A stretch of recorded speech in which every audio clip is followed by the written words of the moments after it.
Hi, Pulkit. Welcome to Varta 2023, a dialogue series with industry experts like you on digital safety for children. Well, Pulkit, just to give you a brief introduction to everyone about you, Pulkit is a co-founder of a unicorn edtech, Vedantu Innovations Limited. And to me, the best introduction that I would want to give about Pulkit is he's a pioneering entrepreneur who made child safety internalized into an edtech company as the first person in the entire sector, which is the edtech sector. So I think that's how I would want to introduce you, Pulkit. Thank you so much for joining this interaction, Pulkit. Thanks a lot, Chitra, and thanks a lot to Space2Grow. And I must congratulate you on the amazing work that you have been doing. And I've seen the work up and close, and I've been fortunate to work with you as well on this very important topic of child safety. And I'm glad to be here talking to you on this topic. Thank you. Thanks a lot. Great. Once again, welcome, Pulkit. I think the best way to really start this interaction will be, Pulkit, to briefly share your journey, your personal journey in the education space. So, Chitra, I mean, it's been long now. I'm in the space of education since 2006 now, after I graduated from college. And my journey has happened in two parts. The first part was where we started offline institutions in remote parts of North India, Punjab belt. And what we learned there, that culminated into the start of Vedantu. So I realized that uh, the children in the smallest of the places, they don't have access to the best teachers, the best of the society who can inspire them beyond just teaching the subjects. And that's the reason why, the idea of Vedantu came into our minds. And the same co-founding team, we started Vedantu in 2012-13. This model of live online learning came into existence way back in 2014. And it's been a journey of fine-tuning how we can teach children online in an environment where they can, feel elevated, they can learn from the most inspired individuals, at that too at an affordable cost. So that has been a journey, Chitra. That's amazing, Pulkit, and especially to be able to get education to the last mile, which is basically children who do not even have access many a times. I think that's a huge responsibility, and it's great to know this journey of yours. How and what's the evolution of this online learning space? We definitely saw like a huge sudden growth during COVID, and it stabilized, or I don't know if it's gone down or what it is, but then it'll be great to hear your thoughts as an expert in the edtech space as to where we are today in terms of online learning and children. So, Chitra, I'll start by saying that we are still in the infancy of edtech in India. So I'll start from, I'll break it into 2-3 phases. The first phase is from 2014, when we started live online education in India, till the start of the COVID. So that phase. So this is the phase when the 4G had just come into the country. Geo revolution had just started happening. So I've seen that phase when the families and the parents in the country, the children in the country, they didn't know that they can actually learn online. So we have seen that phase as well, where we had to educate families that, what, you can actually learn from the best teachers from the comfort of your homes, and that too at a very high efficiency. And a lot of fundamental innovations and evolutions happened in that phase. So it was a phase where I saw the adoption getting the families actually started to adopt this live online as a medium slowly and steadily. So we were growing approximately 2.5 to 3x every year pre-COVID times. Then COVID happened, and that was a watershed moment when the entire country had no option, entire world had no option but to learn online, right? And I think that is a forced way of teaching to the entire world. Everything needs to see its own natural evolution, right? But what it did, it actually taught the entire society that this is a new way of learning as well. This is a predictable way of learning as well. But now, as the COVID went away, and as I said, everything sees its own natural evolution. Uh, Offline has again claimed back what it rightfully should have, right? So a lot of students and a lot of families, they are again going back to the offline way of teaching and learning.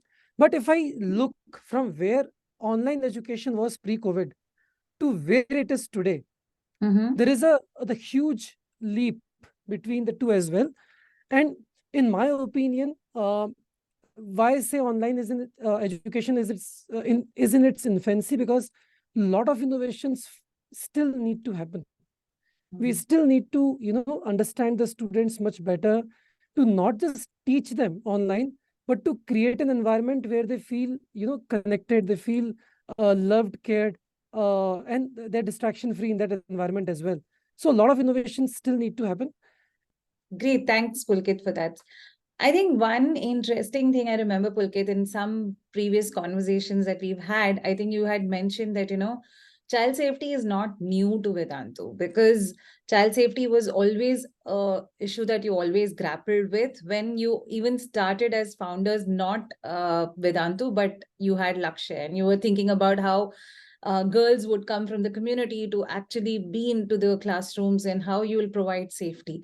So I think that was really amazing when we spoke, that you said this was not new. But can you just talk about child safety when you thought about it then versus when you're thinking about it in online, and where is it for Vedantu today? So I always believe that the education or the teaching or learning happens later. The safety needs to happen first. If a child or a family doesn't feel that they are in a safe environment, forget about anything else. So that has always been the perspective for us way back in Punjab when we were doing Laksh. So in Punjab, I was very concerned about getting girls to my classrooms, because Punjab was notorious for the female ferticide. The girls are not getting into the mainstream education and those kind of issues. But Mm. from 2006 till 2010, I saw a huge change. By 2010, 50% of my classroom was filled with girls, Wow. and we did a lot to make it happen. We talked to the families, especially the rural part of the Punjab. We spent a lot of time talking to girls in the schools, ensuring them that they can do it. First, motivating and inspiring them. Second, in our classrooms, creating an environment where they don't feel out of place, where they feel safe, they feel connected, they feel cared for. The second, let's talk about Vedantu, an online space. So you know what? At Laksh, the meaning of safety was very different. Yes. You could see things around you with your eyes. You Yeah. you understood the perspective of safety, that they should have a safe transportation system. Mm. Uh, in the classrooms, we have monitoring systems and everything. But when we talk about the online world, we don't know what is happening. We are blind to it.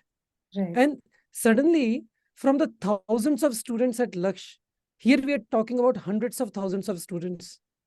We're talking about millions of students at the digital ecosystem of the India and the world uh, perspective. So suddenly the perspective of, or the way we should look at safety completely changes here. So Mm. at Vedantu, I'm even more concerned about safety, Mm. because we don't know. I mean, you, I, parents, if in fact students, they don't understand the meaning of online safety today, and that makes me even more concerned. And that's the reason why I want to make, and I'm continuously putting in the effort, and with your help, Chitra, as well, in ensuring how can we first understand child safety. Second, what interventions or the systems can we build to ensure the safety of our children. So that has been the journey, the perspectives. No, no, that makes a lot of sense, because when in physical spaces you find safety as a very tangible thing, but in an online space it becomes extremely challenging to even know whether children are safe or not, because the kind of risks and the type of risks are so many and they're evolving every day. So we Yeah. don't even know if children are actually responding to it correctly, effectively, and protecting themselves. So I think that makes a lot of sense.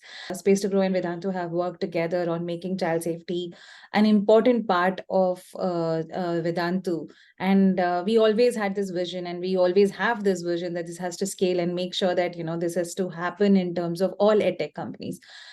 Being an edtech company and internalizing child safety, could you bring out like 4 or 5 points that any edtech company today, if they want to grasp and internalize child safety, they should and they can do very easily. What are your learnings from Vedantu and the work that you've done?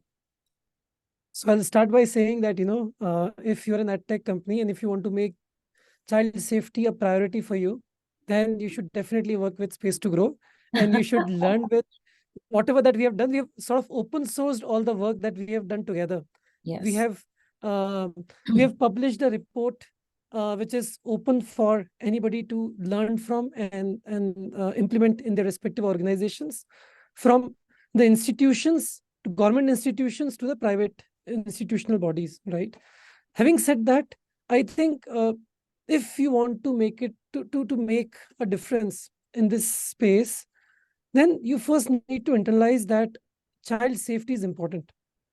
So what I've realized that, especially these private bodies like Vedantu, child safety doesn't become a priority at all. It's usually the revenues, the profits. Uh, if the organization is actually children focused, they will talk about the outcomes. They'll talk about the reporting structures, everything. But child safety still doesn't become the priority. So we first need to internalize and understand as responsible institutions and the companies and organizations that child safety is important. You need to make it a part of your boardroom meetings. You need to make it part of your uh, all the reporting that you do, either to your stakeholders or to your parents or to the community. You need to make it a priority of reporting about it, right? So it starts from there, and then from Vedantu's experience, what I've realized, and uh, we started by building a committee, a child safety steering committee internally with the help of and expertise of Space2Grow. Uh, that led to creation of champions in all the respective teams. So we had child safety champions in all the teams at Vedantu. We then had very, I would say, specific trainings for all the respective team members. For example, any team member who faces a child, licensed with a child, underwent a very specific training as per the role that he or she is part of. Then we had trainings for the students. We had to make students aware about child safety. We had to make them open about understanding the meaning of child safety. What is good, what is bad? As we talk in the physical world about the good touch and the bad touch, right?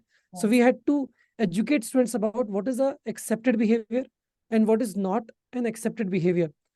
Then we had to make them open about talking about it. We had to create reporting structures which are very easy for any child to simply click on a button and just let us know about something bad has happened or something unacceptable has happened.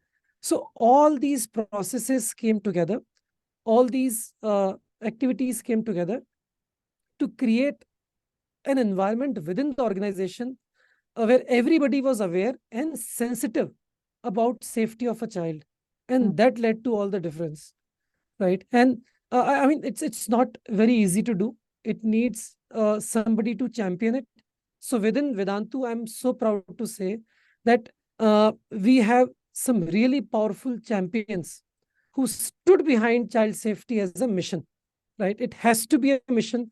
Otherwise, it won't happen. It won't create a business case for the organization, that I'm sure of, at least in the immediate time frame.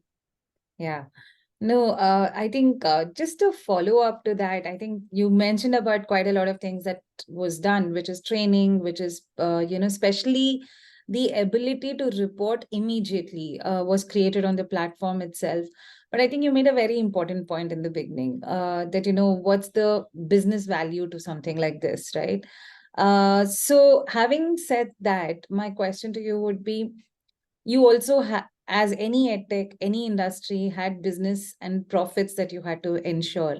Why did child safety become important to you? And why did you even go ahead and make all the efforts that you did as a company? So what took you there? So Chitra, I think it's in the DNA of this organization. So for us, education and the purpose behind delivering education comes first. And we've always felt that business is and will always be a consequence, right? And if you really think about delivering quality education, then you cannot do it without first thinking about creating a safe environment for a child, right? So even at our homes, what we do, we first, as mothers, as fathers, as parents, we first try to create a safe environment for our child. Absolutely. बच्चे को लग तो नहीं जाएगी कहीं पे, and then anything else starts, right? So this is the mindset that we have always had, uh, and I think that led to having child safety as an important aspect in our entire ecosystem, right? It may not create an immediate business case, but Mm, trust me, if you provide a safe environment for your students, your respective students, mm. and the families, they will trust you even more. Their learning will be much more empowered and effective, and that itself, and as everybody knows, education is a business of word of mouth, Yeah, absolutely. right? And spreading the goodwill. I Mm, think spreading the goodwill eventually creates a business case, but don't think short term. In short term, if you write a P&L statement, it will look like a cost to you without giving you any return. mm. Being an education entrepreneur or an organization, please don't think like that. You can't think like that for everything. Well, that's so amazing. I think it's really important. It's a cost, but uh, the cost attached to a child being exploited is far more than the cost that gets invested in keeping a child safe. So I think that's how probably the industry needs to really look at it. If investors, when they are investing in companies, do due diligence, right? To actually look at whether you have all the compliance intact to ensure that investment really happens. I think child safety is yet to go there when it comes to edtech and gaming. Mm. But I just want to talk about, you acquired Diksha, and I think that was the first time due diligence really happened. Why did you do that?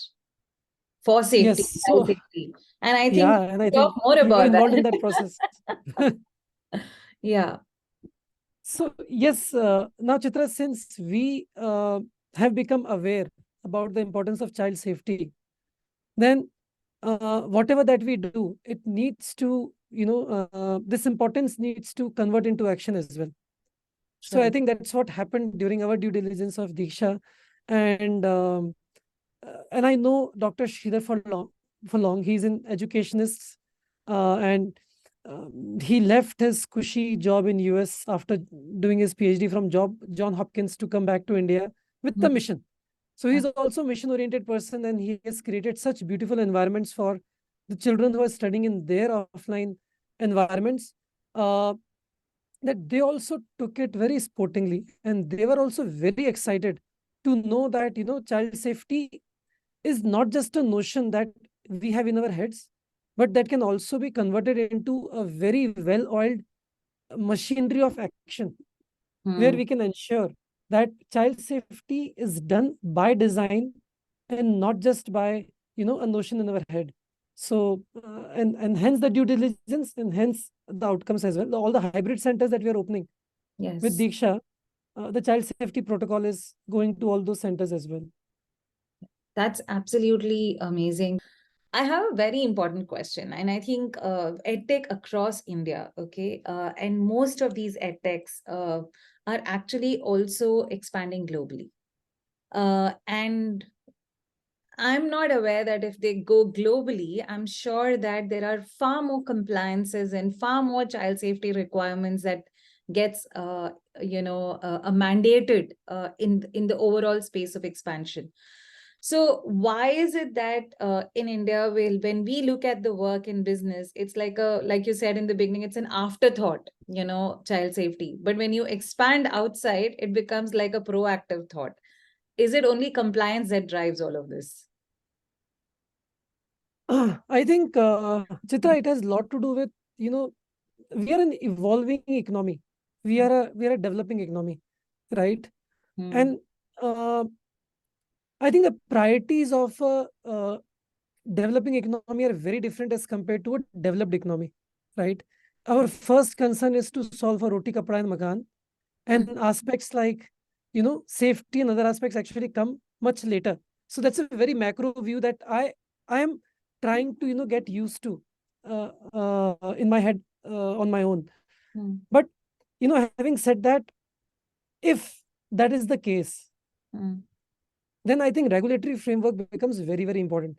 If not by, self-will or self-governance, if we are not doing it in that way, and that is where, the regulatory framework comes into place, and it ensures that everybody follows a process, Mm. right?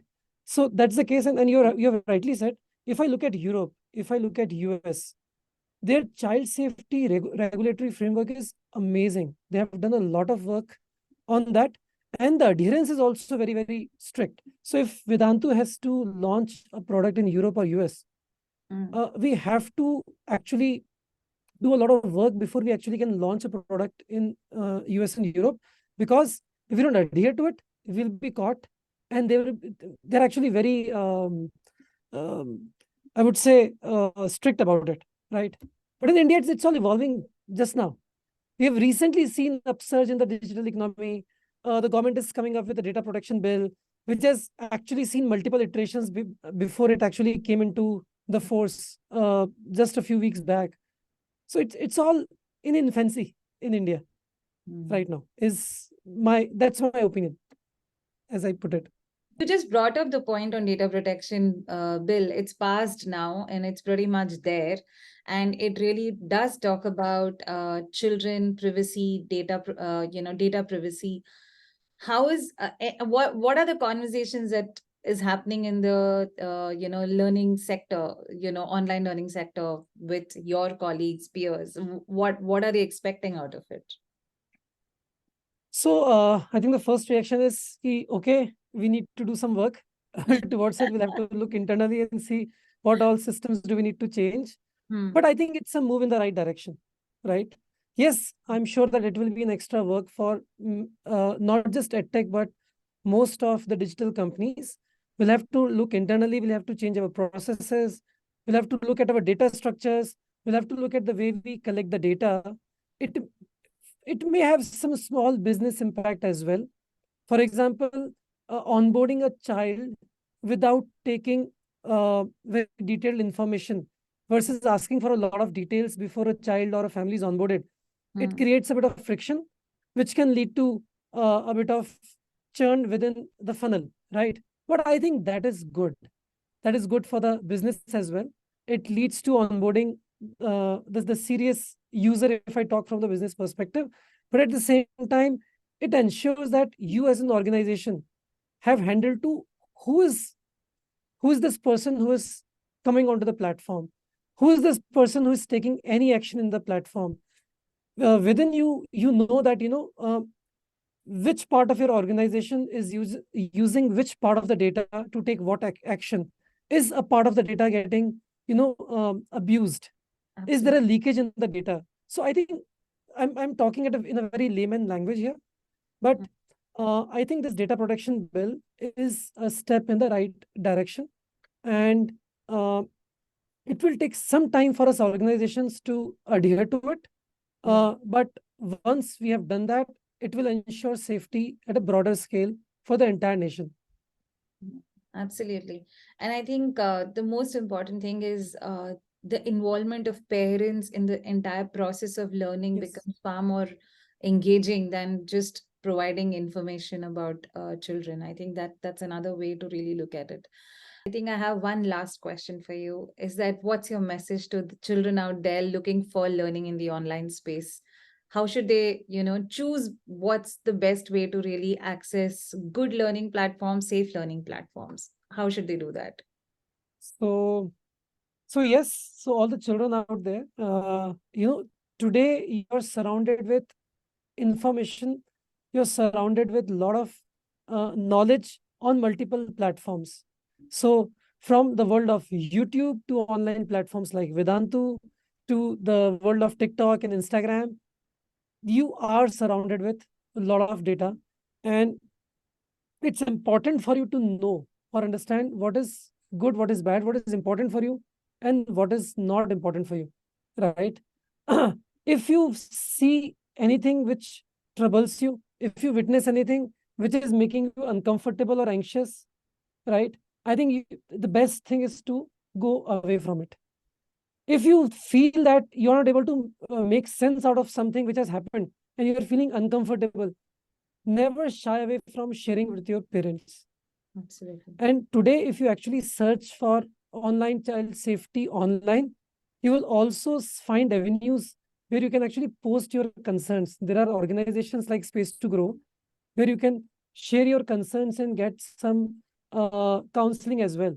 But make safety as a priority for your own self. You don't want someone to bother you on a platform like Instagram, DMing you something which you don't want to, on a platform like Telegram, or on your email, somebody sending you something that they shouldn't have sent you. So be very, very concerned about sharing any information online, right? Being on a gaming platform or on platforms like Instagram, just share very minimal information about yourself and don't post uh, pictures of yourself beyond a point. And I must say this, that in today's world of LLMs, so I think, Chitra, it's important aspect to discuss Sure. about.